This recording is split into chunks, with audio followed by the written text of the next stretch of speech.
Assalamualaikum warahmatullahi wabarakatuh. Perkenalkan, nama saya Marsanda Hilda Yuria. Di sini saya akan membawakan presentasi yang berjudul Keterampilan dalam Berbicara. Presentasi ini berdasarkan makalah yang sudah disusun sebelumnya untuk memenuhi ujian akhir semester mata kuliah Bahasa Indonesia.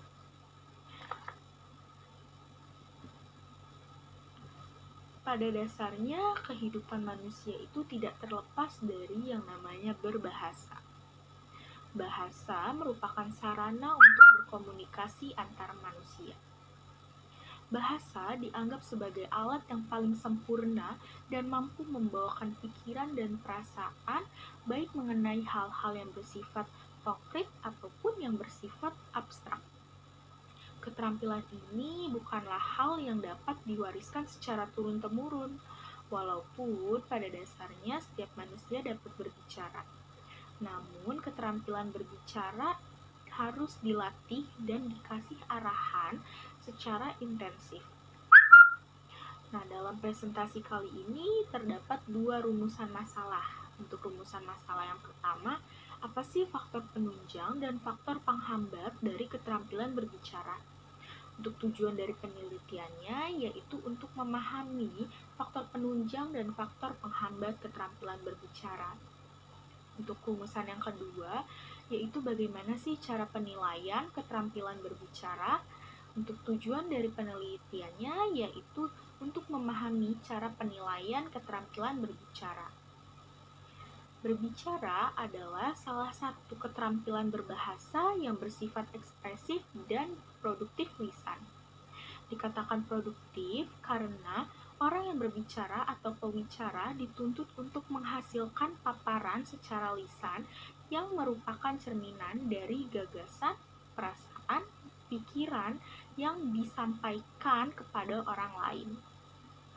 Pada dasarnya, berbicara mempunyai 3 maksud umum, yaitu untuk yang pertama memberitahu dan melaporkan, yang kedua menjamu dan menghibur, yang ketiga membujuk, mengajak, mendesak, dan meyakinkan. Keterampilan utama dalam berbicara yaitu untuk yang pertama ada keterampilan sosial, untuk yang kedua ada keterampilan sematik, yang ketiga ada keterampilan fonetik, dan yang keempat ada keterampilan vokal. Untuk keterampilan sosial yaitu kemampuan berpartisipasi secara efektif dalam hubungan-hubungan masyarakat. Kedua, keterampilan sematik. Keterampilan sematik ini merupakan kemampuan yang mempergunakan kata-kata dengan terparati. Untuk yang ketiga ada keterampilan fonetik. Keterampilan ini membentuk unsur-unsur fonemik bahasa kita secara tepat. Dan yang terakhir ada keterampilan vokal. Keterampilan ini merupakan kemampuan untuk menciptakan efek emosional yang diinginkan dengan suara.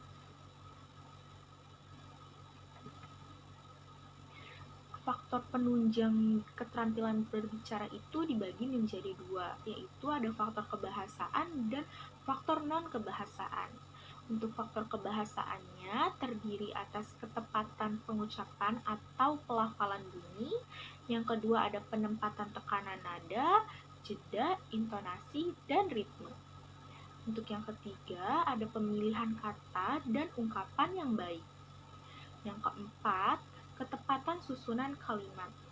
Dan untuk faktor yang non-kebahasaan yaitu ada sikap yang tenang, wajar, dan tidak kaku. Untuk yang kedua, pandangan diarahkan kepada lawan bicara. Dan yang terakhir, kesediaan menghargai pendapat orang lain. Faktor penghambat dari keterampilan berbicara dibagi menjadi 3, yaitu faktor fisik, faktor media, dan faktor psikologis.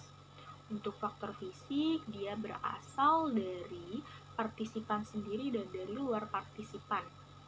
Untuk faktor media, dia terdiri dari linguistik dan non-linguistik. Contohnya seperti irama, tekanan, dan ucapan. Dan untuk faktor psikologis, dia biasanya berupa kondisi marah, kondisi yang sedang sakit, dan kondisi menangis. Kriteria penilaian keterampilan berbicara dibagi menjadi dua, yaitu aspek kebahasaan dan aspek non-kebahasaan. Untuk aspek kebahasaan sendiri, dia terdiri atas 3, yaitu untuk yang pertama adalah file, yang kedua ada kosakata, dan yang ketiga ada struktur. Dan untuk aspek non-kebahasaannya dibagi menjadi 3, yaitu ada materi, kelancaran, dan gaya.